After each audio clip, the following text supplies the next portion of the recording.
జయశంకర్ భూపాలపల్లి జిల్లా మహాదేవ్పూర్ మండల కేంద్రంలో దసలిపట్టు రైతులు ఆందోళన చేపట్టారు. సహజ అడవులను ఆశ్రయించి సాంప్రదాయ దసలిపట్టు కాయలను ఉత్పత్తి చేసే రైతులకు సకాలంలో డబ్బులు చెల్లించకపోవడంతో ఆందోళనకు దిగారు. 3 నెలల కాలం పాటు వీరు ఉత్పత్తి చేసిన దసలిపట్టు కాయలను స్థానిక టస్సర్ అధికారులు ఓపెన్ యాక్షన్లో టస్సర్ నేత కార్మికులకు అమ్మారు. డిసెంబర్ నుండి నేటి వరకు దసలి కాయలను పండించిన రైతులకు డబ్బులు రాకపోవడంతో నేడు మహాదేవ్పూర్ టస్సర్ కార్యాలయం ముందు ఆందోళనకు దిగారు. సుమారు 600 మంది రైతులకు సెంట్రల్ సిల్క్ బోర్డు ద్వారా రాష్ట్ర టస్సర్ సంస్థ అధికారులు సకాలంలో డబ్బులు చెల్లించేవారు.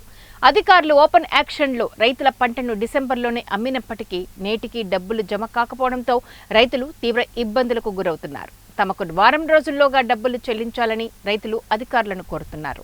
ఎలాగైనా రైతుల పరిస్థితిని అధికారుల దృష్టికి తీసుకుపోయి 10 రోజుల్లో రైతులకు డబ్బు జమ అయ్యేలా చూస్తానని టస్సర్ టెక్నికల్ అసిస్టెంట్ తడక రవి రైతులకు హామీ ఇచ్చారు. మాకు పైకం రాలేదు. అధికారులను ఎప్పటికప్పుడు మేము చలనం ద్వారా విషయం స్పర్శ ద్వారా తెలియజేస్తూ ఉంటుంటే మాకు చెప్పాల్సిన సమాధానం చెప్పి ఈ సమయం వరకు గడవడం జరిగింది. రానున్న అటువంటి కాలంలో వర్షాకాలం ముందుంది కాబట్టి దాన్ని దృష్టిలో పెట్టుకొని మండల అధికారికంగా కానీ లేదా జిల్లా అధికారికంగా కానీ అదే వ్యాప్తంగా రాష్ట్ర అధికారికంగా కానీ మాకు న్యాయం చేయాలని చెప్పి మేము ఈరోజు కోరుకుంటూ ఒక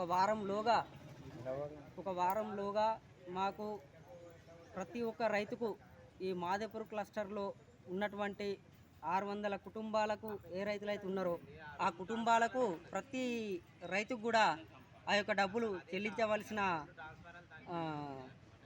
అవసరం ఉంది. కాబట్టి మీరు ఖచ్చితంగా ఈపై అధికారులు చర్య తీసుకొని మాకు చెల్లించాలని చెప్పి కోరుచున్నాము. ఈరోజు ఈ సమావేశంలో మాదేపూర్లో ఉన్నటువంటి టస్సారు డిపార్ట్మెంట్లో టెక్నికల్ అసిస్టెంట్ తడక రవి గారు మాకు ఈరోజు హామీ ఇవ్వడం జరిగింది. ఒక వారం